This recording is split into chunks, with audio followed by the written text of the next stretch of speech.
toutes ces questions. Moi, le projet que nous avons toujours soutenu, c'est que le programme de notre gouvernement soit basé avant tout sur le corridor.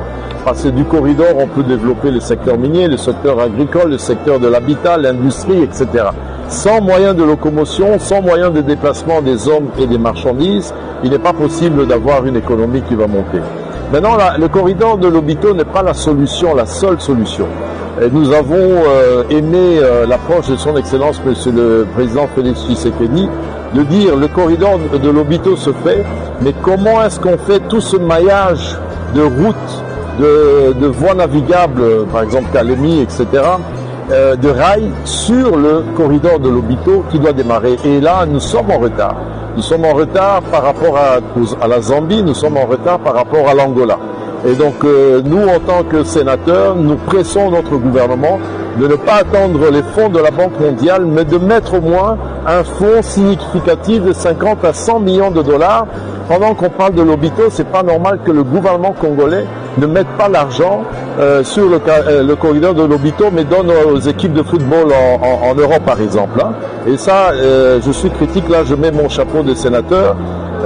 Et voilà des choses qu'il faut corriger pour que le corridor de Lobito soit efficace, mais aussi, nous n'aurons pas que celui-là, nous devons avoir le corridor de Banana. Le Banana doit se faire.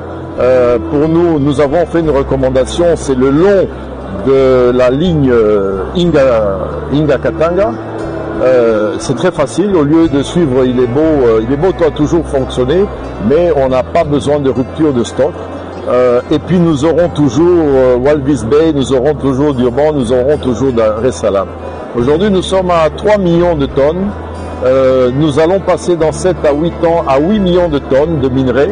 Et puis la Zambie va passer de 750 000 tonnes à 1 million de tonnes très prochainement. Et tout ça ne peut pas aller sur Lobito. Donc on a besoin des autres axes aussi.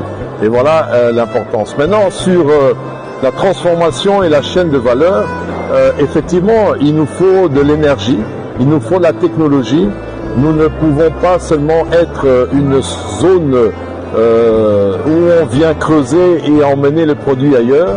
Il faut que nous puissions transformer, mais pour cela, mettons les jeunes à l'école, envoyons-les se former dans des écoles qualifiées. Aujourd'hui, la technologie a avancé.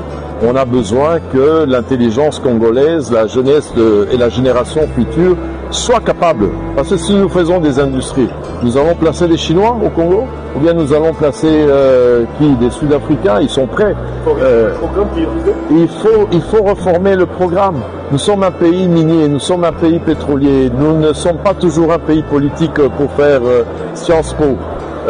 Et voilà des domaines que nous devons pousser pour que nous puissions, effectivement, aujourd'hui, nous avons des routes qui sont en train de se faire en béton. Nous faisons la promotion des routes en béton. Mais nous disons, j'ai vu le ministre provincial de Travaux publics, il faut suivre la bonne qualification parce que les routes ne sont pas très bien finies. Elles coûtent le même prix, mais la finition n'est pas encore bonne. C'est la technicité.